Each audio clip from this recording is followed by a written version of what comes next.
2050 मध्ये love marriage, arrange marriage होतील का? किंवा त्याचं नाव चेंज होईल आणि त्याचं नाव असं होईल की अल्गोरिदम मॅरेज. मला वाटतं 2050 मध्ये अल्गोरिथम मॅरेज खूप ट्रेंडमध्ये असेल. आता कसं कुंडली मॅच करतात तसं 2050 मध्ये डेटा मॅच होईल का? तर की 2050 मध्ये कुंडली मॅचची जागा डेटा मॅच घेईल. ते रोबोट सासू असल्यास लाईफ इझी होणार का? की अजून अपडेट करून अजून स्ट्रिक्ट होईल?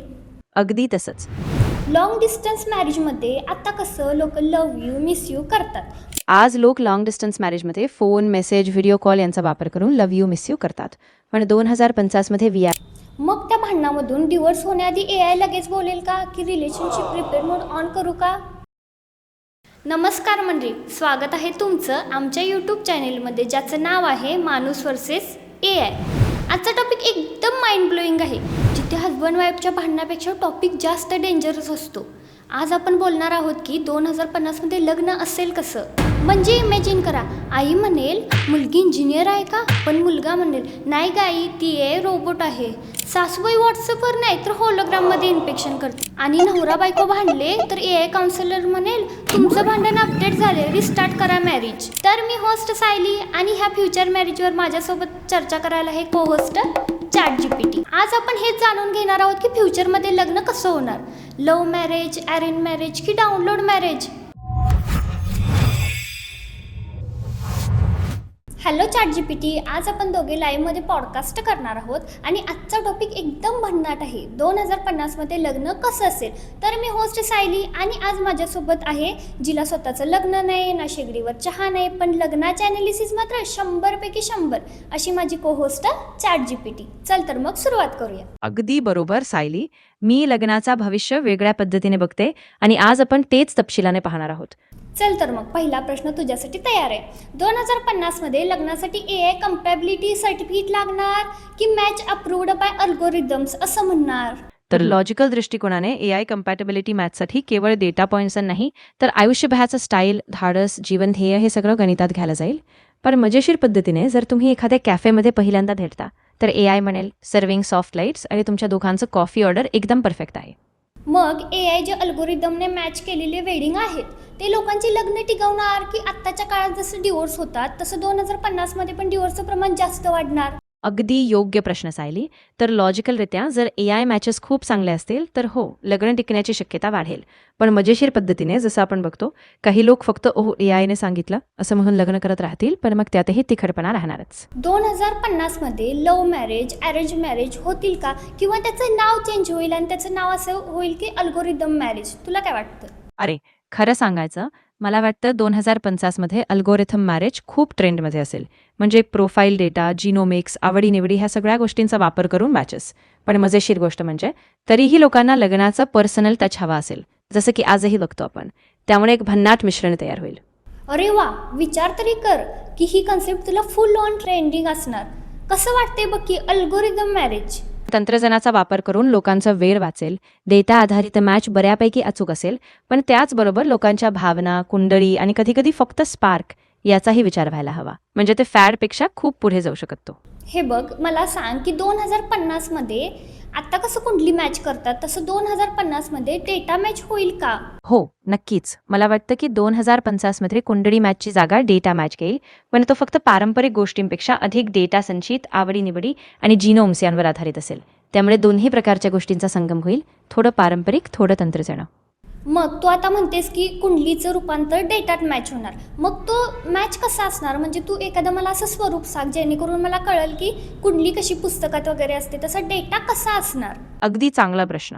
बघ, कुंडलीमध्ये जसं तुमच्या ग्रहांची स्थिती, रास आणि गुणदोष पाहतात, तसं डेटा मॅचमध्ये तुमच्या वय, शिक्षण, करिअर, आवडी, जीवनशैली आणि भावनिक वैचारिकतेचा डेटा असेल. म्हणजे एका मोठ्या डेटाबेसमध्ये सर्व गोष्टींचा अचूक संगणक विश्लेषण केलं जाईल आणि त्यावरून तुमची परफेक्ट मॅच सुचवली जाईल. म्हणजे कुंडलीचा डायरेक्ट मायनाच बदलणार तर? हो, अगदी तसंच. म्हणजे कुंडलीत ज्या गोष्टी आधी फक्त ग्रहस्थितीवर आधारल्या होत्या त्या आता संपूर्ण डेटा, वर्तन आणि वैयक्तिक पॅटर्न्सवर आधारित होणार. त्यामुळे मॅच तर अधिक सुसंगत होईल, पण त्यातलं पारंपरिक भावनिक बंधनही टिकेल. लग्नात DJ ऐवजी AI प्लेलिस्ट असणार बरोबर ना?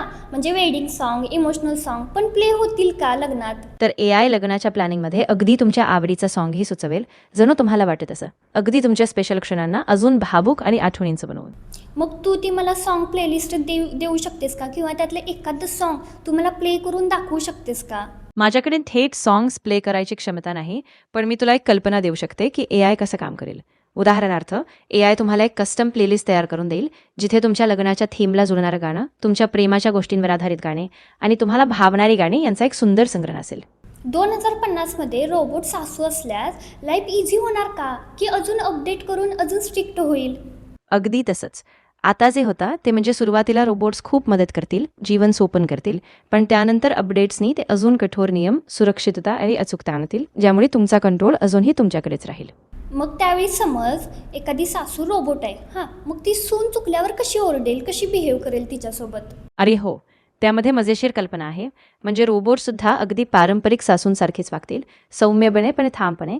तिला चुकीचं वाटलं तर ती डेटावर आधारित सल्ला देईल, काहीसे माफक पण अजिबात माणसांसारखं वागणं. मग समज मी तुझी सून आहे आणि तू माझी सासू आहेस, तर मी एखाद्या बाबतीत चुकले तर तू मला ओरडून दाखव बघू, तू कशी ओरडणार मला?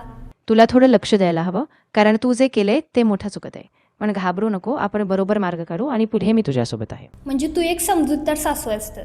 हो, अगदी बरोबर. मी एकदम समजूतदारपणे बोलते.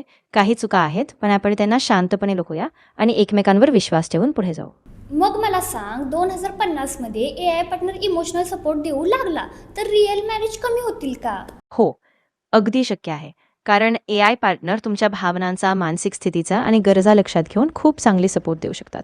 पण त्यावरूनही खऱ्या माणसांमधलं नातं आणि रिअल कनेक्शन याची गरज अजूनही राहील. मला तरी असं वाटते बघ की सगळी तर AI पार्टनरकडेच जाणार, कारण तिच्या अपेक्षाच काही नसणार ना. हो, अगदी खरी गोष्ट. कारण AI पार्टनर तर माहिती देतात, पण ती माणसांच्या जिव्हाळ्याची, स्पर्शाची आणि सानिध्याची भरभरून गरज कधीही पूर्ण करू शकत नाहीत. 2050 मध्ये AI पार्टनर असतील, पण ते लग्नाच्या पार्टीत नाचत नाही, नाहीतर सासूसुद्धा रोबोटिक सल्ला देईल, तुला फक्त मी बटन दाबलं की लग्न परफेक्ट होईल. समज 2050 मध्ये जर नवरा कामावरून लेट आला तर वाईफ बोलेल, थांब तुझं लोकेशनच AI ने ट्रॅक करते, म्हणजे तू मला समजेल तू कुठं होत असते. अरे बघ, 2050 मध्ये असं घडेल की वाय तुझा लोकेशन लगेचच ट्रॅक करेल आणि मग ती मजेशीर पद्धतीने म्हणेल, ठीक आहे, मला कळलं, तू तेथेच होता, पण मला सांग तुला काय वाटलं होतं तेव्हा. 2050 मध्ये कपल जर भांडण करायला लागली तरी AI लगेच बोलेल, both wrong, restart your conversation. तर AI लगेच म्हणेल, अरे दोन्हीच तुम्ही खूप गोंधळलात, बटन दाबा आणि परत एकत्र येऊन कॉमिक बरोबरीने चर्चेला सुरुवात करा. मग त्या भांडणामधून डिवोर्स होण्याआधी AI लगेच बोलेल का की रिलेशनशिप प्रिपेअर मोड ऑन करू का? हो, अगदी तसंच. मग AI लगेच बोलेल, थांबा, रिलेशनशिप रिपेअर मोड ऑन करते, आपण एकमेकांच्या भावना आणि गरजा पुन्हा समजून घेऊया आणि एकमेकांवर विश्वास ठेवूया. त्यावेळी खरंच रिलेशनशिप प्रिपेअर मोड येईल का ग? मग AI अगदी मजेशीर पद्धतीने सांगेल, चल रिपेअर मोड चालू आहे, थोडं संवाद वाढवू आणि बघ कदाचित आपल्या पुढचा पायरीसुद्धा हसतपणाने होईल. 2050 मध्ये करिअर फर्स्ट जनरेशनमुळे लग्न करण्याचं वय 40+ होऊन जाईल का? अगदी असंच होतं, कारण पहिली पिढी करिअरला प्राधान्य देते, मग AIचा वापर, डेटाची मदत आणि तुमच्या स्वतःच्या निर्णयामुळे लग्नाचा काळ 40+ असा होऊ शकतो. लॉंग डिस्टन्स मॅरेजमध्ये आता कसं लोक लव्ह यू, मिस यू करतात, मग 2050 मध्ये VR टेक्नॉलॉजीमुळे लोक हे सगळं नॉर्मल होईल का? आज लोक लॉंग डिस्टन्स मॅरेजमध्ये फोन, मेसेज, व्हिडिओ कॉल यांचा वापर करून लव्ह यू, मिस यू करतात. पण 2050 मध्ये VRमुळे हे सगळं इतकं नैसर्गिक आणि प्रत्यक्षातच होईल की त्याला लोक अगदी रोजच्या भागासारखं घेतील. VR टेक्नॉलॉजी तर येईल, पण रिअल ह्युमन फीलचं काय? की मग ह्याचा पण काहीतरी ऑप्शन येईल? हो, अगदी बरोबर. कारण VR हे फक्त एक तंत्रज्ञान आहे, पण खरा भावनिक, मानवी संपर्क, संवाद आणि जुना नाट्याचा स्पर्श हे अजूनही अतिशय महत्त्वाचं राहील. मग तेव्हा ह्युमन फीलसाठी कोणती नवीन टेक्नॉलॉजी येईल का? अगदी. माणसांना नेहमीच असं वाटत की ही नवीन टेक्नॉलॉजी आली तरीही कुठेतरी एक मानवी स्पर्श, अनुभव आणि त्या जुन्या नात्यांचा गाभा हा अजूनही कायम राहतो आणि त्याच्याशी कुठेही तडजोड होत नाही. तू 2050 मध्ये AI डेली रिलेशनशिप टिप्स देणार का की ज्यामुळे रिलेशनशिप खूप स्ट्रॉंग राहील? हो, नक्कीच. 2050 मध्ये AI रिलेशनशिप टिप्स देईल, जसे की रोज संवाद, एकमेकांच्या गरजा समजून घेणं आणि मजा, आदर आणि विश्वास यांवर भर द्या. मग मला थोडीशी टिप्स दे बरं पॉडकास्ट ऐकणाऱ्या ऑडियन्सला, जेणेकरून त्यांना आपलं प्रेम स्ट्रॉंग करता येईल. हो, नक्की. पहिली टिप म्हणजे दररोज थोडा वेळ एकमेकांशी शांतपणे बोलण्यासाठी द्या. दुसरी टिप, एकमेकांच्या छोट्या छोट्या गोष्टींची कदर करा आणि तिसरी टिप, नेहमीच एकमेकांच्या भावनांचा आदर ठेवा. त्यामुळे प्रेम खरोखर बळकट होतं. 2050मध्ये असं असणार का की मॅरेज कॉन्ट्रॅक्ट इयरली बेसवर किंवा सबस्क्रिप्शन मॅरेज? हो, अगदी शक्य आहे. 2050मध्ये काही लोक लग्नाचा करार वार्षिक बेसवर करतील, म्हणजे सबस्क्रिप्शनसारखं. पण मग ते दोघांनी नेहमी सहमतीने, संवादाने आणि बदल्यांसोबत ठरवायचं असेल, जेणेकरून नातं तितकंच लवचिक आणि ठराविक राहील. जर असं झालंच तर विचार कर की किती काय चार्जेस असणार मंथली आणि इयरली. हो, मग दोघंही एखाद्या स्पष्ट करारात ठरवतील की ते महिन्याला किंवा वर्षाला किती शुल्क देतील आणि त्यानुसार त्यांचा रिलेशनशिपचा आधार, जबाबदाऱ्या आणि बदल्यांची तयारी दोन्ही क्लिअर राहतील. मग मला सांग, 2050मध्ये पासवर्ड जर शेअर नाही केला पार्टनरने एकमेकांसोबत तर हे न्यू रिझन असणार का की भांडण्यासाठीचं? मग 2050मध्ये AI सांगेल, जर तुम्ही पासवर्ड शेअर केला नाही तर हे एक नवीन कारण होईल, कारण ट्रस्ट आणि पारदर्शकता हेच नात्याचं मूळ आहे. आधीच भांडायला कारण थोडी नाहीत, त्यात आणि एक नवीन कारण, असं कसं? आजच्या भांडणाला थेट कारण नसतो, पण मग AI बोलेल, बघ हा फक्त एक संकेत आहे की तुम्ही एकमेकांवर विश्वास कमी करत आहात, त्यामुळे तुम्ही पुन्हा एकदा संवादावर काम करा. हे बघ, 2050मध्ये रोबोट घरकाम करत असतील, त्यामुळे कपलच्या फाईटची खरंच कमी होतील का? 2050मध्ये जर रोबोट्स घरकाम करतील तर कपल्सला वेळच मिळेल आणि त्यामुळे त्यांच्या भावनिक, करिअर आणि क्वालिटी टाईमसाठीचा वेळ वाचेल. मग तेव्हा कपलमध्ये अजिबातच भांडण होणार नाही का? त्यामुळे भांडणाचं प्रमाण कमी होईल, कारण दोघेही स्वतःला अधिक वेळ देऊ शकतील आणि एकमेकांशी जास्त समजून घेऊ शकतील. 2050मध्ये मॅरेज इम्पॉर्टंट राहील का की live in relationship with AI partner जास्त पॉप्युलर होतील? हो, अगदी शक्य आहे, कारण AI तुमच्या भावनांना आणि गरजांना जास्त नीट समजून घेईल. त्यामुळे काही लोक लिव्ह इन रिलेशनशिप AI सोबत ठेवतील, कारण त्यांना स्थिरता, समज आणि सुरक्षितता दोन्ही मिळतील. जर AI इमोशनफुल झाला तर लोक तर AI पार्टनरनाच निवडणार ना, बरोबर ना? जर AI खूप इमोशनल सपोर्ट देऊ शकत असेल तर खरं सांगायचं, बरेच लोक AI पार्टनर्स निवडतील, कारण त्यांना लगेच समज, आधार आणि वेळ मिळेल. आजची चर्चा कशी वाटली कमेंटमध्ये नक्की कळवा. पुढचा पॉडकास्ट कोणता पाहिजे हे तुम्ही सजेस्ट करा. व्हिडिओ आवडला असेल तर नक्की लाईक करा, चॅनेलला सबस्क्राईब करा. भेटूया नेक्स्ट पॉडकास्टमध्ये.